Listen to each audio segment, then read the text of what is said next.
Merci d'abord, Dimitri, d'être à l'initiative de cette invitation et donc qui me donne l'opportunité de vous parler de mes recherches. Merci beaucoup, vraiment. Alors, je m'intéresse effectivement au rapport entre psychanalyse et histoire, car il me semble que l'historicisation de quelques-uns des problèmes cruciaux de la psychanalyse permet de mieux saisir les termes du débat contemporain dans notre champ, la psychanalyse, notamment les questions LGBTQI+, OC.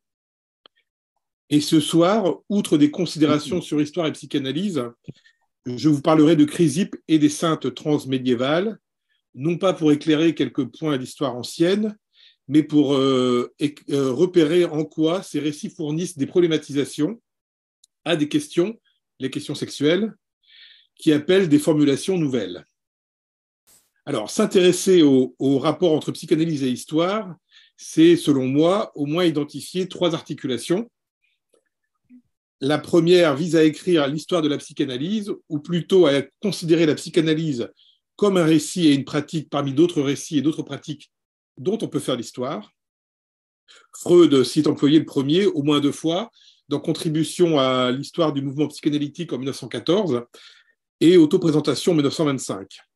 Citons aussi l'ouvrage de Florent Gabaron Garcia, Histoire populaire de la psychanalyse, qui souligne le legs révolutionnaire de notre discipline et combien la dite neutralité de la psychanalyse dans le débat public, neutralité qui est passée d'un usage technique pour les conduites de cure à un positionnement idéologique de l'IPA face à la montée des totalitarismes européens dans les années 30, cette neutralité, donc, est une situation hautement politique, justifiant les pires positions réactionnaires de cette psychanalyse crasseuse qui encombre notre champ.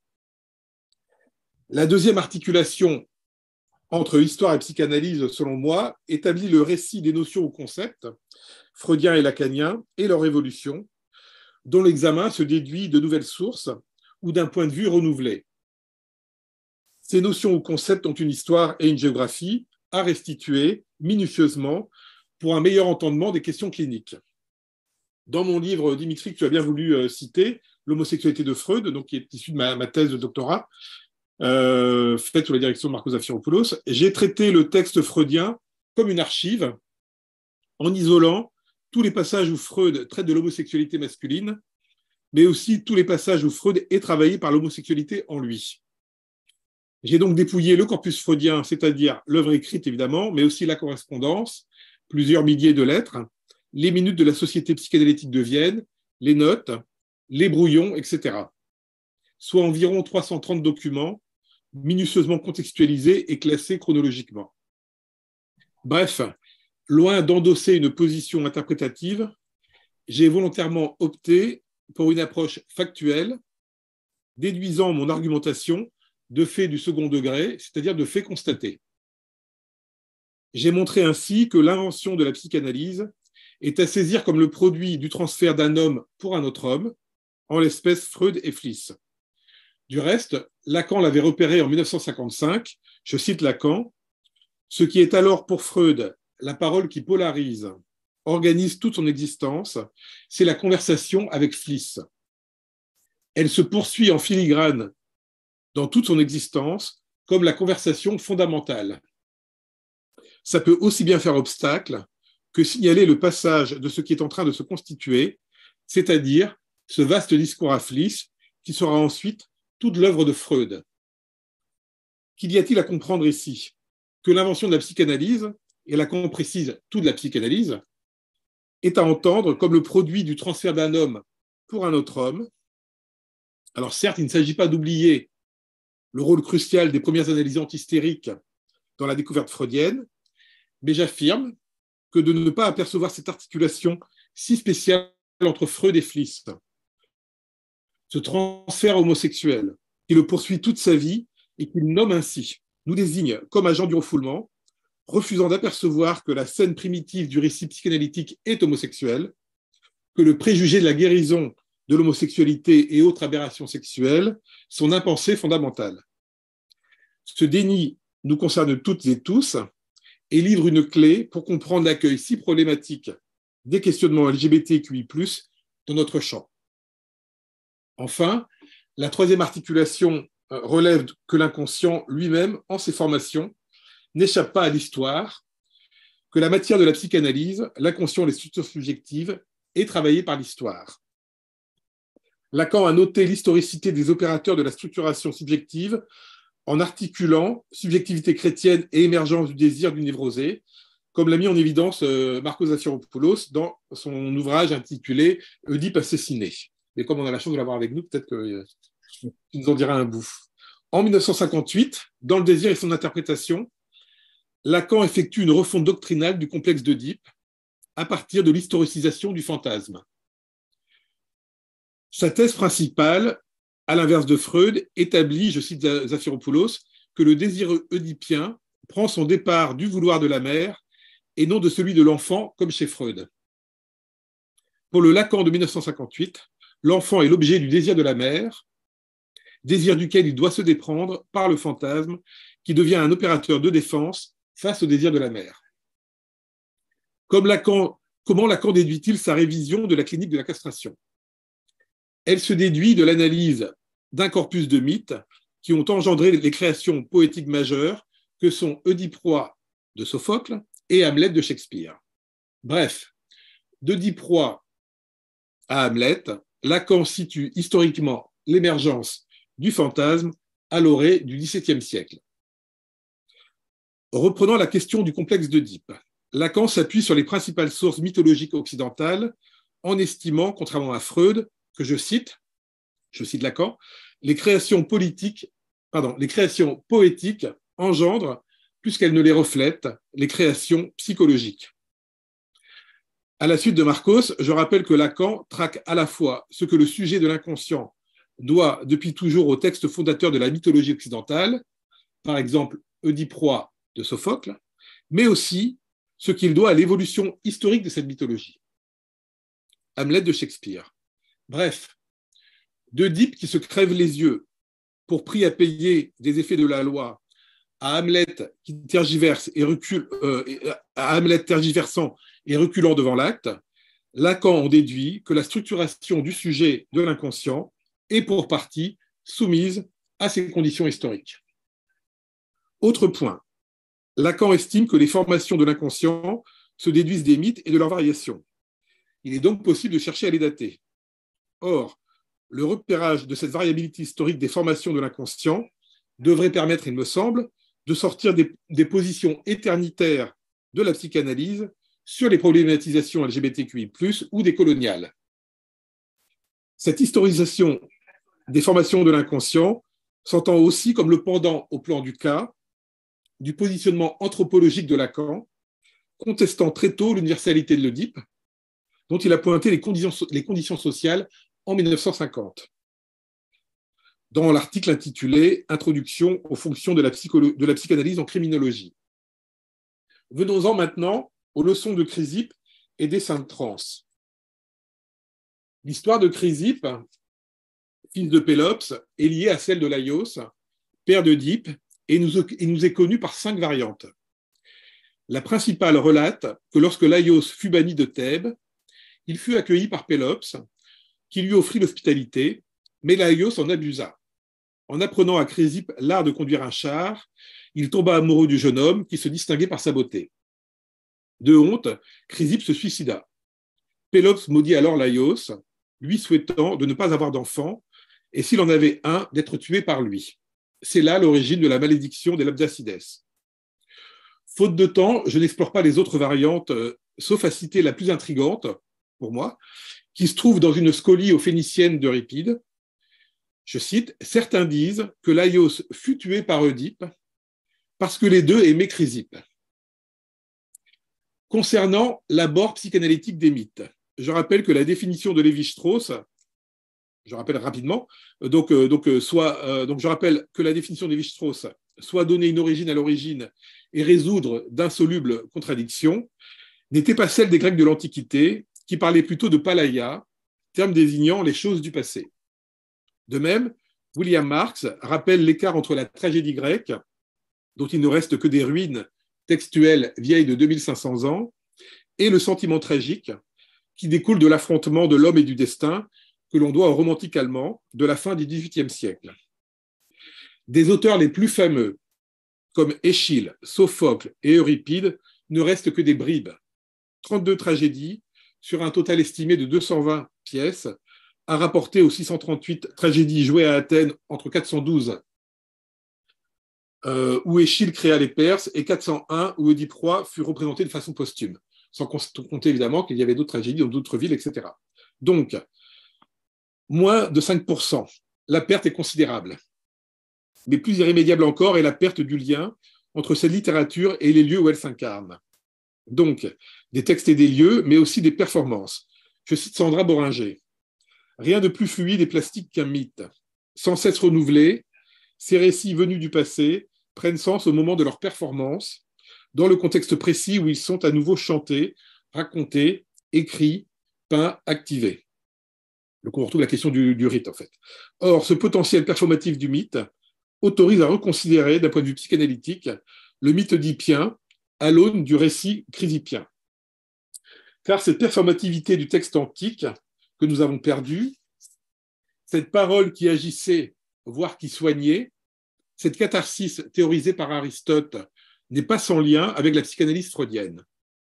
Freud, en effet, vous le savez, était le neveu de Jacob Bernet, philologue renommé, qui s'intéressa précisément à l'interprétation psychologique de la catharsis aristotélicienne, dont Freud, en 1895, proposera une méthode avec Breuer, la méthode cathartique, ouvrant ainsi un passage entre les effets attendus du drame grec sur son public au 5e siècle avant notre ère et la future cure par la parole qui s'inventait dans la Vienne fin de siècle. J'en viens à l'abord psychanalytique de l'histoire de Chrysippe. Que nous disent Freud et Lacan des origines de la malédiction des Labdacides, de ce crime inaugural qui fait d'Oedipe un enfant du malheur? Rien. Ni Freud ni Lacan ne se réfèrent à Chrysippe, bien que son histoire motive décisivement celle d'Oedipe. Plus curieux, alors qu'il traite de la relation de l'Éraste et de l'Héromène dans le séminaire Le Transfert, Lacan ne convoque pas la légende de Laïos et Chrysippe, alors qu'il s'agirait du premier mythe homosexuel du monde grec. En fait, Autoranque est vraisemblablement le premier à traiter psychanalytiquement les aventures de Laïos et de Chrysippe dans son ouvrage de 1912, Le motif de l'inceste dans la poésie et les légendes. L'auteur le plus cité, pourtant, reste Devereux pour son article de 1953, Pourquoi Oedipe a tué Laïos, même si l'ethnopsychiatre plaque sans nuance sur les sociétés de la Grèce ancienne des concepts contemporains. Signalons aussi l'ouvrage de Marie Bellemare, L'homme au statut, Freud et la faute cachée du père, paru en 1979, qui mobilise la légende chrysippienne pour relater dans une sorte de psychobiographie de Freud l'abandon de la théorie de la séduction en 1897, à l'aune des désordres sexuels de Jacob, père de Freud. Je termine enfin rapidement ce tour bibliographique en rappelant bien sûr le numéro spécial de l'ARFP en 1993, intitulé Laïos pédophile, où au fond, Chrysippe n'est jamais l'objet des analyses proposées. Pourquoi alors, me direz-vous, s'intéresser à la légende de Chrysippe, légende qui nous est connue par des sources lacunaires, qui souvent sont des mentions manuscrites de commentateurs, comme le résumé de Pisandre, figurant à la fin des Phéniciennes. D'une part, puisque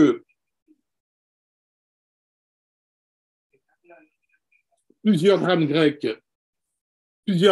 puisque plusieurs vers de drames grecs évoquent allusivement les malédictions héritées de Laïos, pour citer les Phéniciennes une fois encore, ou encore les 7 contre Thèbes d'Échille, qui revient, je cite, sur la faute ancienne de Laïos, sitôt punie, mais dont les faits durent jusqu'à la 3e génération. D'autre part, Chrysippe a été le thème dans l'Antiquité et jusqu'à nos jours de plusieurs drames dont il ne reste à peu près rien, et de comédies. Enfin, si nous prenons au sérieux l'indication de Lévi-Strauss concernant l'analyse des mythes qui requiert d'en comparer toutes les variantes sans tenir compte de leur caractère de vraisemblance, pour en isoler des paquets de relations, alors il n'y a pas d'obstacle à l'examen du récit chrysippien, notamment l'invraisemblable histoire motivant le meurtre de Laïos par Oedipe par amour pour Chrysippe. Bref, Il est pertinent, selon moi, d'interroger ces histoires anciennes dans leur entièreté, l'histoire d'Oedipe et de sa descendance maudite, mais aussi celle de ses ascendants, et en particulier celle de Laïos et Chrysippe. À mettre l'accent sur Chrysippe et non sur Laïos, que nous disent ces textes? Je note que dans toutes les variantes, Chrysippe est celui qui doit immanquablement mourir. Si Chrysippe est l'objet d'un viol, celui qu'aurait commis Laïos, il est aussi un objet d'amour de la part de Pélops en tant que fils préféré, de Laïos qui obtient ainsi le pardon du père de Chrysippe dans une autre variante, et aussi donc d'Oedipe, nous l'avons vu, ou encore Chrysippe est encore celui qui est jalousé par ses demi-frères et leur mère Hippodamie. Mais Chrysippe est aussi celui dont on ne sait rien. Les pertes documentaires ne permettent pas de connaître qui était Chrysippe au-delà d'informations lacunaires. Chrysippe est aussi l'objet d'un deuil informulé, celui de Laïos, voire d'Oedipe.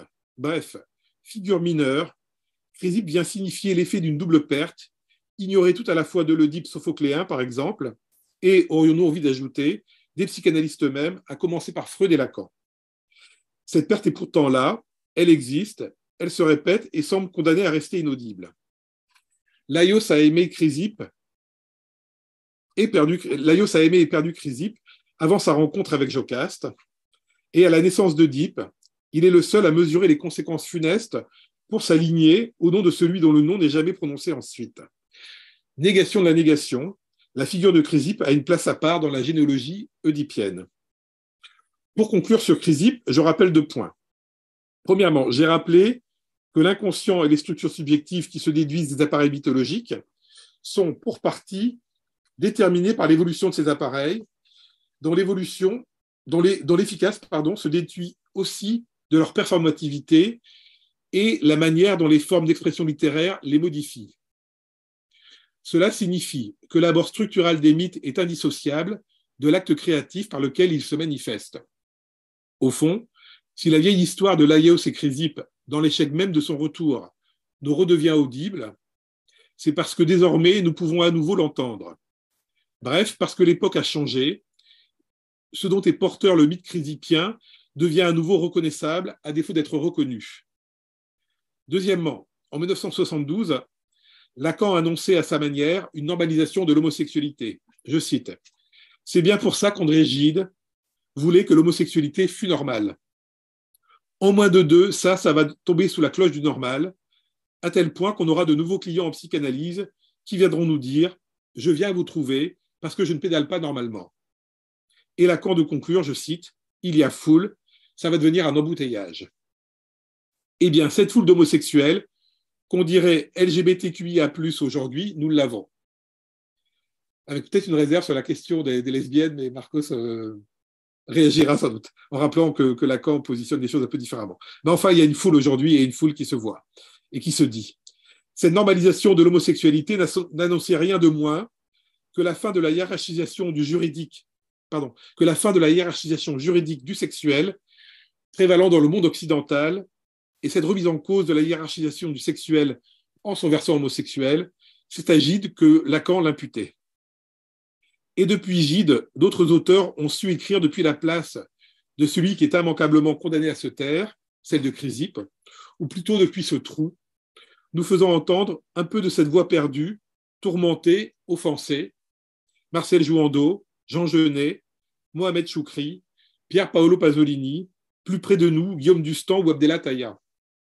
Au fond, j'aperçois ici du drame de Chrysippe aux formes contemporaines de l'abjection et du rejet, une généalogie littéraire qui pourrait nous enseigner sur la valeur inconsciente du désir homosexuel à la manière de l'articulation entre Oedipe et Hamlet proposée par Lacan. Dernier point sur Chrysippe, et qui fait transition avec les saintes trans médiévales. Au fond, si Freud et Lacan n'ont pas retenu le motif de Chrysippe et sa portée structurale autour de la question du dédit du deuil, peut-être est-ce dû à ceci.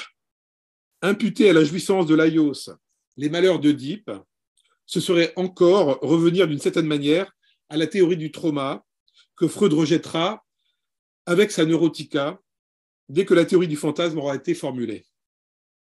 Pour autant, et en ne cédant pas sur ce point, Il doit être possible de produire de nouvelles significations à l'aune de notre clinique, nouvelles significations qui se déduisent de matrices signifiantes, alternatives et concurrentes, héritées du passé.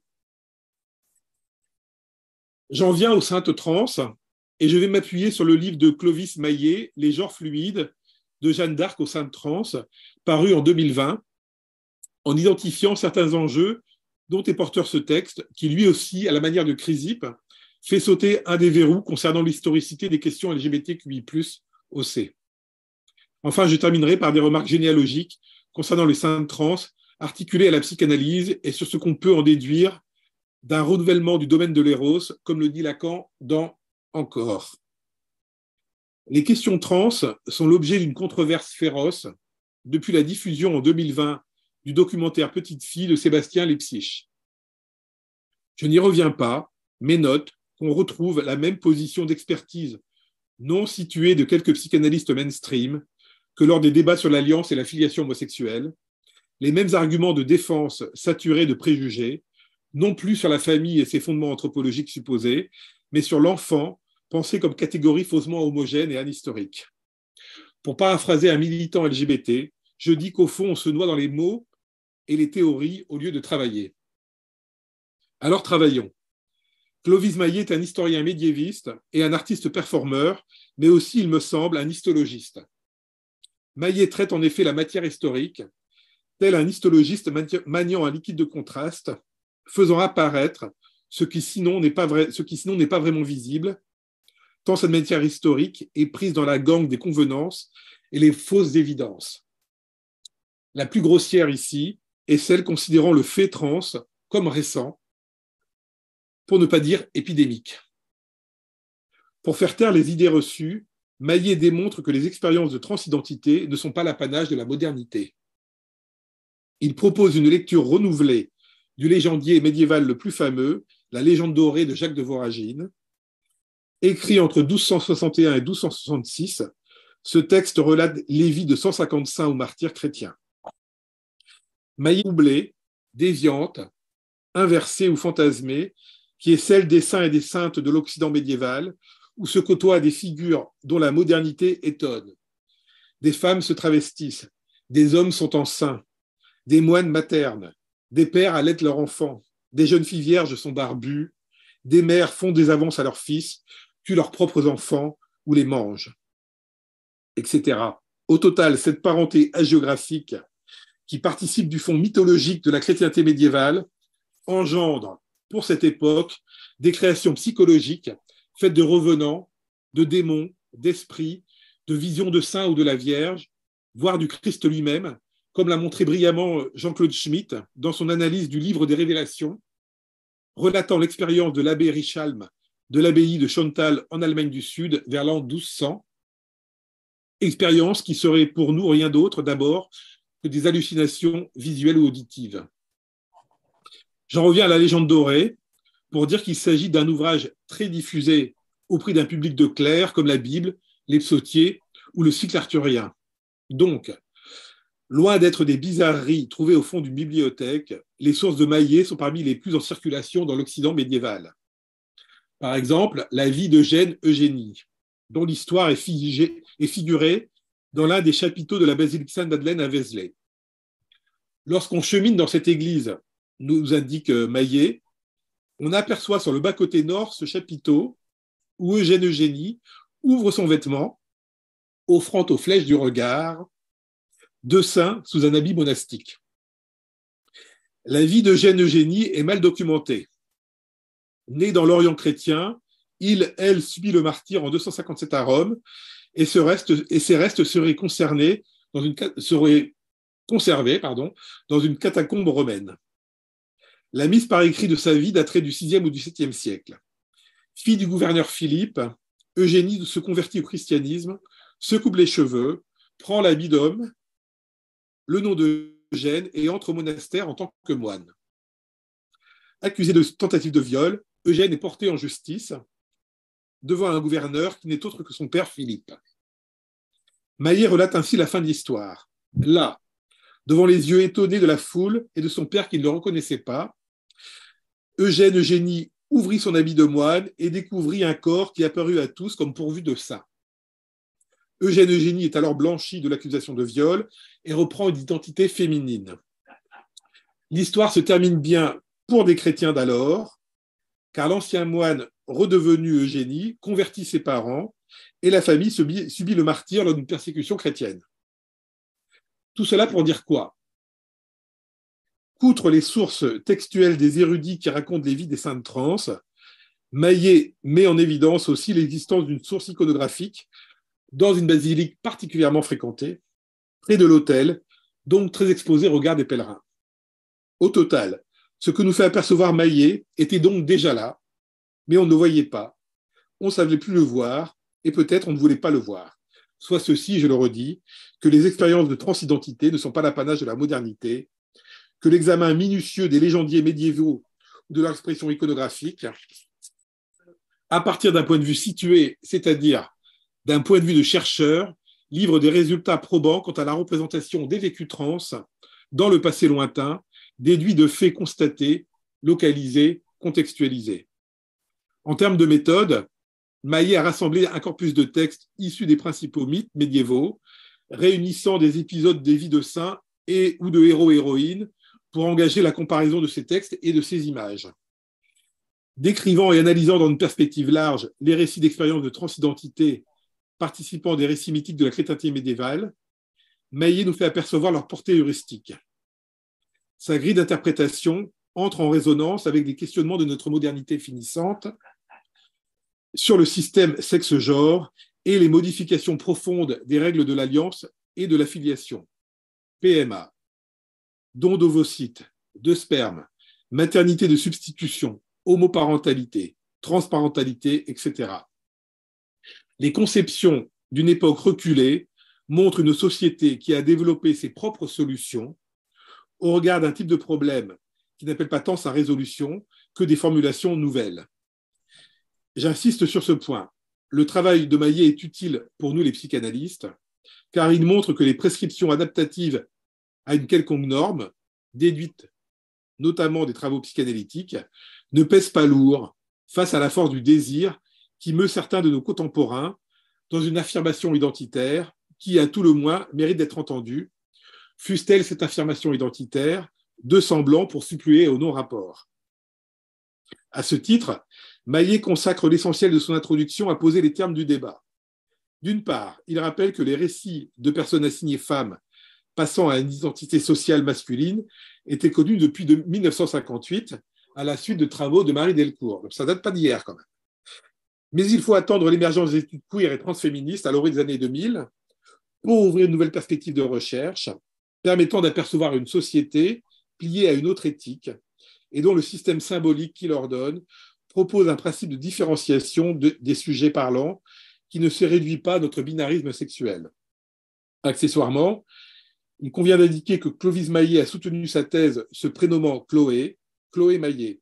Autrement dit, comme d'autres avant lui, je pense à nos collègues féministes, gays, racisés, etc., Maillet propose un ouvrage qui fait bouger les lignes du viable et du vivable dans la culture.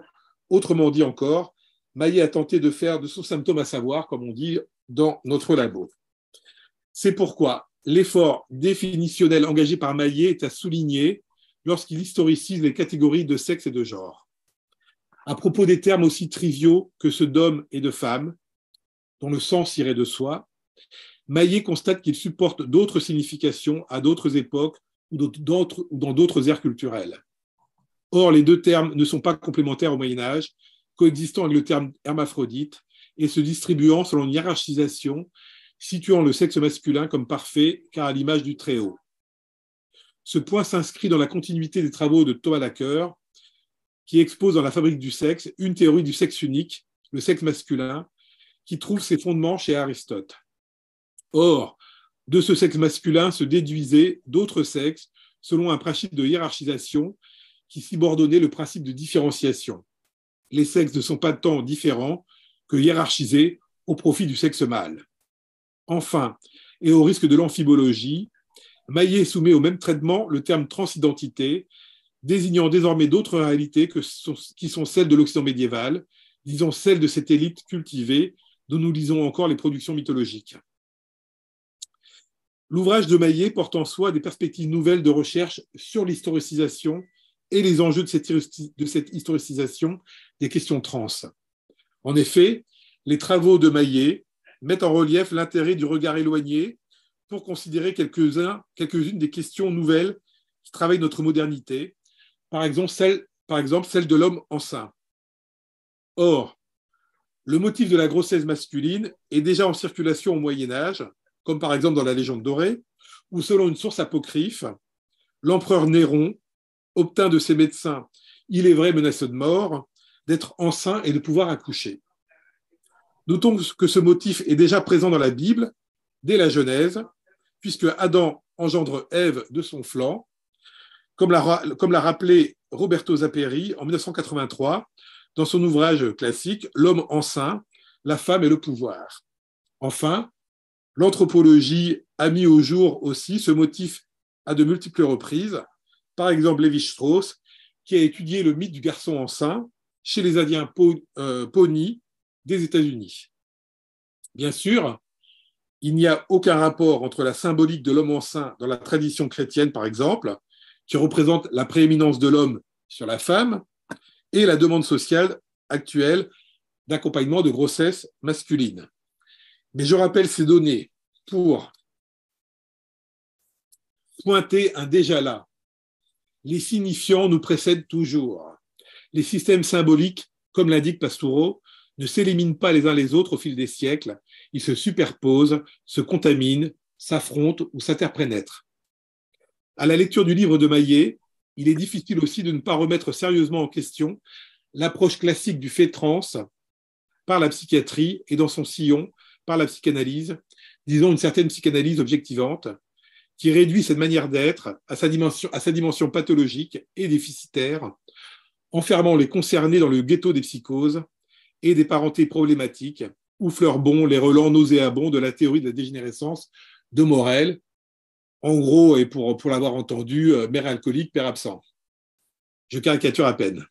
Bien sûr, la position d'énonciation de Maillet vaut pour toutes les sexualités minorisées, car il est pertinent de revisiter pour la clinique les grands corpus mythologiques de l'Occident pour y chercher de nouvelles compréhensions concernant des modalités d'être ou d'aimer, comme le fit Lacan finalement concernant l'amour courtois, par exemple, pour aussi les dépathologiser. Pour conclure, je voudrais terminer sur la question du renouvellement du domaine de l'éros que Lacan appelle de ses voeux dans le séminaire Encore. Je cite. « Mais la métaphore biologique est assurément ici encore, beaucoup moins qu'ailleurs, ce qui peut suffire à nous conforter. Si l'inconscient est bien ce que je dis, d'être structuré comme un langage, c'est au niveau de la langue qu'il nous faut interroger cet un, c'est-à-dire pour Lacan, ce qui supplée au non-rapport sexuel. Cet un, dit Lacan, la suite des siècles lui a fait résonance infinie. Ce qu'il me faut aujourd'hui, c'est très proprement désigner d'où la chose non seulement peut, mais doit être prise de notre discours et de ce renouvellement qu'apporte dans le domaine de l'éros notre expérience. Si ici Lacan balaie sans réserve toute métaphore biologique pour rendre compte des résonances de l'éros, force est de constater avec Jean Alouche que la problématisation de l'érotisme contemporain n'est pas le fait des psychanalystes, trop accrochés sans doute pour un certain nombre d'entre eux à cette métaphore biologique, cause de la parenté biologique qui subsumerait toutes les autres. On se noie dans les mots et les théories au lieu de travailler, disais-je en début d'intervention. C'est évidemment injuste si je pense au sérieux, par exemple, sur la question trans spécifiquement des travaux de Patricia Gherovici. Je pense à son ouvrage Transgenre, Lacan et la différence des sexes, où elle articule un travail clinique avec des sujets trans, en plaidant pour une dépathologisation de l'expérience transgenre par la voie de la logique du symptôme et d'une remise en perspective historique des interventions de Lacan sur la clinique trans dans les années 1950. Elle montre aussi de manière convaincante combien la clinique du sujet hystérique offre une pertinence pour penser les dits des personnes transgenres, car le sujet hystérique, pris bien souvent dans une structure d'indécision, ne peut savoir s'il est un homme ou une femme. Mais plus fondamentalement, et je termine là-dessus, Gherovici indique au début de son livre ceci, je cite, « Une des leçons les plus importantes que j'ai apprises, ces dernières années en travaillant avec des personnes qui se reconnaissent comme trans aux États-Unis et que pour eux, le problème clé ne porte pas tant sur le genre que sur une question qu'il faut bien appeler de vie ou de mort. Car c'est bien de cela qu'il s'agit au fond avec la psychanalyse, une question de vie ou de mort. Je vous remercie pour votre écoute.